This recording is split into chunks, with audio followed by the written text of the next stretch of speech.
ኣብ ትግራይ 6,000 ትካላት ስራሕ ደው ብምባል ተዓፅዮም ምህላዎም ተሓቢሩ። በዚ ድማ 100,000 ሰራሕተኛታት ተበቲኖም ይርከቡ። ክልተ ስትራቴጂክ ድሮናት ስርዓት ብልጽግና ከም ዝተሓምሽሻ ምፍላጥ ተኻኢሉ።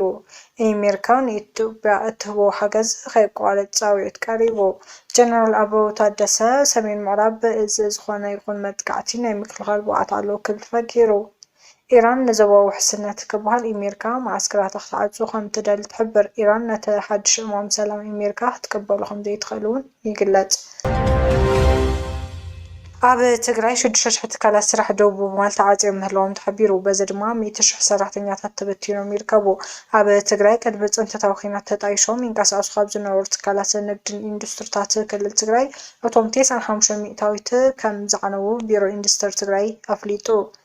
እቲ ቢሮ ከም ዝሓበረ ውዕል ደው ብምባሉ ተኽሲ ብምሉእ ዓቕሙ ተግባራዊ ብዘይምግባሩ ምኽንያት ልዕሊ 100,000 ሰራሕተኛታት ዝነበርዎም ልዕሊ 6,000 ትካላት ስርሖም ደው ከቢሉ ከም ዝተገደዱ ተገሊጹ።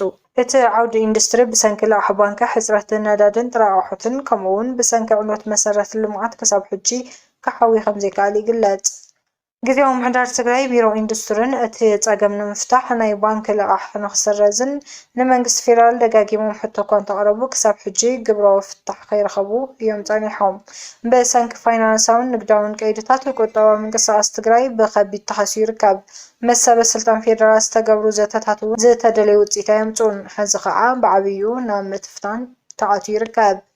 ክልተ ስትራቴጂክ ድሮናት ስርዓት ብልጽግና ከም ዝተሓምሸሻ ምፍላጥ ተኻኢሉ። እተን ክልተ ዓበይቲ ድሮናት ኣብ መሬት ሱዳን ወዲቐን ከም ዝተሓምሸሻ እዩ ዝግለጽ ዘሎ። እተን ክልተ ድሮን ኣብ ዋና ከተማ ሱዳን ካርቱም ግዛት ኮርዶፋን ዝወደቓ ኮይነን ብጽረ ድሮን እየን ካብ ጥቕሚ ወፃኢ ከም ዝኾነ ይሕበር። እቲ ኣብ ካርቱም ዝወደቐት ድሮን ካብ ኢትዮጵያ ከተማ ባህር ዳር ዝተበገሰት ምዃና ትሕበር። እታ ካልእቲ ድሮን ድማ ካብ ሱዳን ኒያላ ዝተበገሰት እያ። ካብ ከተማ ባህር ዳርን ኣሶሳን ዝብገሳ ድሮናት ኣብ መሬት ሱዳን ብተደጋጋሚ መጥቃዕቲ ምፍጻምን ዓለም ለኸ ሚድያታት ጸብጺበን ምንባርን ይዝከር። ሰራዊትን መንግስትን ሱዳን ኢትዮጵያን ዓረብ ኢሚራትን ኣብ ሱዳን መጥቃዕታ ምፍጻመን ከም ዝኸሰሰ እውን ይዝከር።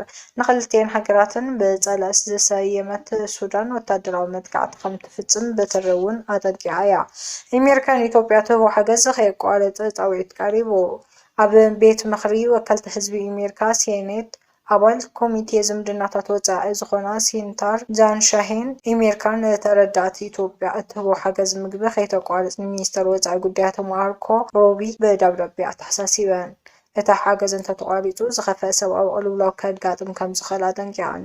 መዋዕር ፕሮግራማት ሓገዝ ምምሕዳር ፕረዚዳንት ዶናልድ ትራምፕ ናብ ስልጣን ምምላሱ ስዒቡ ኣሜሪካ ንፕሮግራማታ ደገፍ ምግቢ እንደገና ኣዋዒራቶም ኣላ። ብፍላይ እቲ ምግቢ ንሰላም ዝበሃል ፕሮግራም ናብ ሚኒስተር ሕርሻ ኣሜሪካ ብምዝዋሩ ቅድሚ ብዩኤስኤአይዲ ዝድገፉ ዝነበሩ ወሰንቲ ናይ ህይወት ኣድሕን ፕሮግራማት ኣብ ዝመጽእ ወርሒ ሰነ ከብቅዑ እዮም። ሴናተር ሻሂን ኣብ ደብዳቤኦም ከም ዝገለጽዎ እኹል ፋይናንሳዊ ደገፍን ዕዳጋ ሸቐጣትን እንተዘይሃልዩ ክሳብ 3.1 ሚልዮን ዝበጽሑ ብከቢድ ሕጽረት ምግቢ ዝጥቅዑ ሰባትን ሓደጋ ክቃልዑ እዮም ይብላ።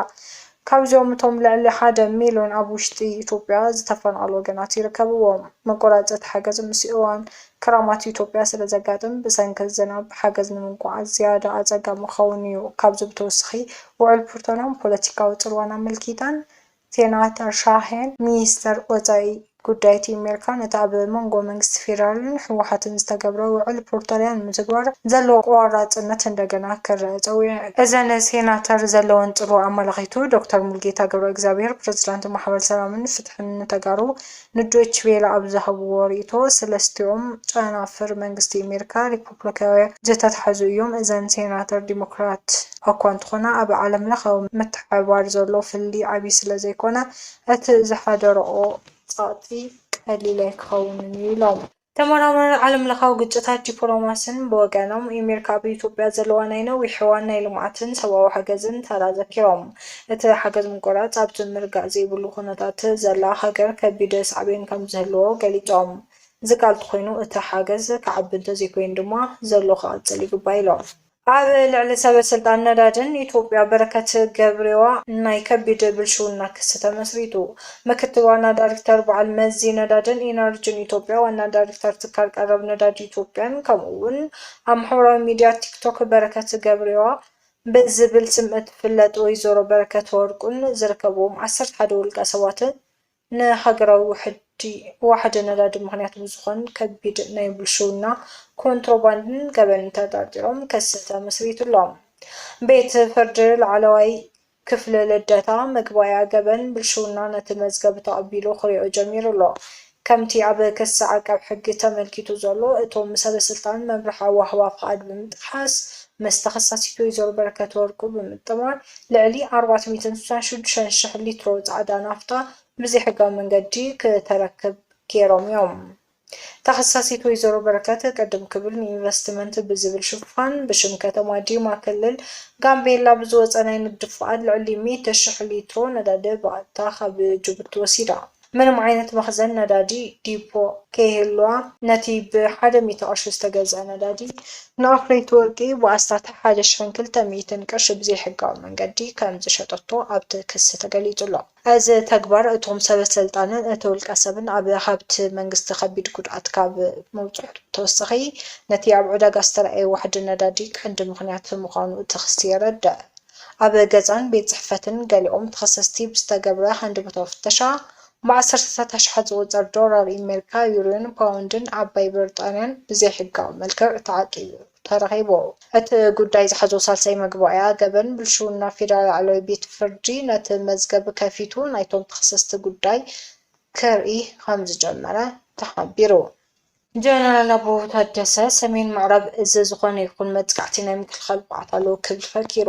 ምክትል ጠቅላይ ኤታማዦር ሹም ሓይልታት ምክልኻል ጀነራል ኣበባው ታደሰ 29 ሚያዝያ 2018 ዓ.ም መዋፈሪ ሰሜን ምዕራብ እዚ ተረኺቦም ወታደራዊ ኣካላውን ስነልቦናውን ድልውነት እቲ ሰራዊት ተዓዚቦም ጀነራል ኣበባው ኣብ ዘካየድዎ ዑደት እቲ እዚ ካብ ታሪኻዊ ጸላእቲ ይኹን ካብ ውሽጢ ዓዲ ባንዳታት ክስንዘር ዝኽእል መጥቃዕቲ ንምምካትን ንምድምሳስን ኣብ ዝኽእል ልዑል ደረጃ ድልውነት ከም ዝርከብ ምርጋጾም ሰራዊት ምክልኻል ገሊጹ።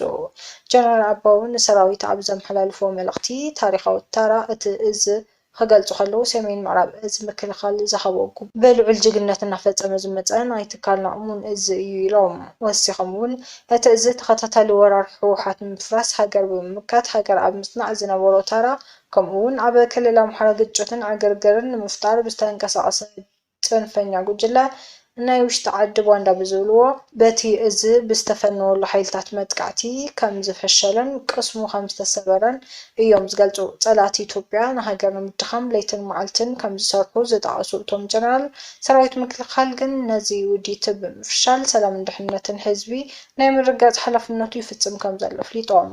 ንስኹም ታሪኽን ሕድርን ጅግነት ኣቦታትኩም ተረኺብኩም ንኢትዮጵያ ንመጻኢ ወለዶ ንምርካብ ዝገበርኩምዎ ተጋድሎ ኢትዮጵያን እቲ ትካልን ይኮርዐልኩም እዩ ክብል እውን ንኣባላት እቲ ሰራዊት ተዛሪቦም። ኢራን ንዞባዊ ውሕስነት ክበሃል ኣሜሪካ ማዓስከራታ ክትዓጽው ከም እትደሊ ትሕበር። ዳይሬክተር እቲ ኣብ ቴሄራን ዝመደበሩ ትካል ምርምር ዲፕሎማሲ ዝኾነ ሓምዲ ረዛ ጉላምዛዳ መጻኢ ዕድል ወታደራዊ ማዓስከራት ኣሜሪካ ኣብ ወሽመጥ ንኢራን ዓብዪ ጉዳይ ክኸውን ከም ዝኽእልን ንምዕጻው ድማ ድፊት ክትገብር ምዃና ገሊጹ። ኣልጀዚራ ኣብ ዝገበሮ ቃለ መሕተት እዞም ማዓስከራት እዚኦም ኩሉ ግዜ ንኢራን ስጋት ምዃኖም ብምውጋት መልዓሎም ድማ ንህዝባዊ ውሕስነት ከም ናይ ሓቂ ውሕስነት ከገልግል ከም ዝኽእል ገሊጹ። እቶም ማዓስከራት ኣብቲ ዞባ ምህላዎም ንኢራን ቀጻሊ ስጋት እዩ። ኣሜሪካውያን ንምጥቃዕቲ ግድን ነዞም ማዓስከራት ጥራይ ኣይደልይዎምን እዮም። ካብ ካልእ ቦታታት እውን ንኢራን ከጥቅዑ ይኽእሉ እዮም። እንተኾነ ግን ካብ ካልእ ቦታ ምጥቃዕ ዝያዳ ኣጸጋሚ ምዃኑ ነይሩ ኢሉ ይምጎት። ስለዚ ኣብ ወሽመጥ ዝርከቡ ማዓስከራት ኣሜሪካ ምዕጻው ዘይከኣል ነገር ኣይኮነን ዝብል እቲ ዳይሬክተር እዚ ስጉምቲ እዚ ኣብ መንጎ ኢራን ጎረቤታ ሃገራት ዓረብ ወሽመጥን ንዝህሉ ድልዱል ምትሕብባር መንገዲ ክርሑ ከም ዝኽእል እውን ገሊጹ። እዚ ከምዚ ኢሉ ከሎ ሚኒስትር ወፃኢ ጉዳያት ኢራን ላዕለዋይ መራሒ ኣብ ኩሉ ጉዳያት ሙሉእ ቁፅጥር ኣለዎ ክብል ብዛዕባ እቲ ዘይርአ መራሒ ተዛሪቡ። ቃል ኣቀባይ ሚኒስትር ወፃኢ ጉዳያት ኢራን ላዕለዋይ መራሒ ሞጃተባ ካሚኔ ብጥበብ ንኩሉ ጉዳያት ሃገራዊ ረብሓ ይመርሕ ከም ዘሎ ብዘይንሱ ዝሃቦ ፍቃድ ድማ ዝኾነ ስጉምቲ ከም ዘይውሰድን ገሊጹ። ሞጃተባ ካሚኔ ወዲ እቲ ኩናት ምስ ጀመረ ብመጥቃዕቲ ኣሜሪካን እስራኤልን ዝተቐተለ ላዕለዋይ መራሒ ዓሊ ካሚኔ እዩ። ካብቲ ኣብኡ ዝተቐተለሉ እዋን ጀሚሩ ሞጃተባ ብኣካል ኣብ ቅድሚ ህዝቢ ኣይተረኣየን። ክሳብ ሕጂ ርክብ ዝገበረ ዘሎ ብመራኸብ ብዙሃን መንግስቲ ብዝርግሑ ጽሑፋዊ መግለጽታት ጥራይ እዩ እቲ መራሒ ኣብ እዋን እቲ ኩናት ከቢድ መጉዳእቲ ከም ዝበጽሖ ዝሓበሩ ጸብጻባት ኣለዉ። ኣብ ወርሒ መጋቢት ሚኒስተር ምክልኻል ኣሜሪካ ፒት ሃይገስት ሞጃትባ ምናልባት መልክዑ ዝተበላሸወ ክኸውን ይኽእል እዩ ክብል ገሊጹ ነይሩ። ኢራን ነቲ ሓድሽ እማም ሰላም ኣሜሪካ ክትቅበሎ ከም ዘይትኽእል ተሓቢሩ። ኣብቲ ኣብ ቴሄራን ዝመደብሩ ማእኸላይ ስትራቴጂካዊ መጽናዕቲ ተመራማሪ ዝኾነ ዓሊ ኣክባር ዳሬን ኢራን ነቲ ኣሜሪካ ዘቕረበቶ ናይ 14 ነጥብታት እማም ክትቅበሎ እትኽእለሉ ምኽንያት ከም ዘየለ ገሊጹ።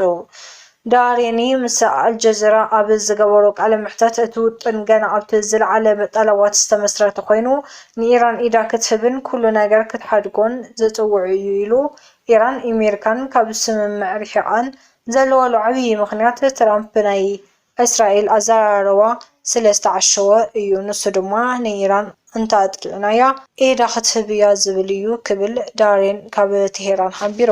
እቲ ኢድ ምሃብ ኣብ ዝሓለፈ ኣይተረኣየን ኣብ መጻኢ እውን ኣይክፍጸምን እዩ ዝበለ ዳሬን ትራምፕ ብዛዕባ ናይ ኢራን ተጻዋርነት እኹል መረዳእታ የብሉን ኣብዚ ሕውስዋስ ኩነታት ዝኣተወሉ ምኽንያት እውን ንሱ እዩ ኢሉ ኣሎ።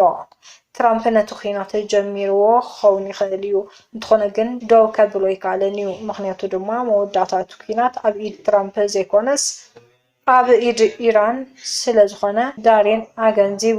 እንተኾነ ግን ደው ክብል ኣይከኣለን እዩ ምኽንያቱ ድማ መወዳእታ እቲ ኩናት ኣብ ኢድ ትራምፕ ዘይኮነስ ኣብ ኢድ ኢራን ስለ ዝኾነ ክብል ዳሬን ኣገንዚቡ።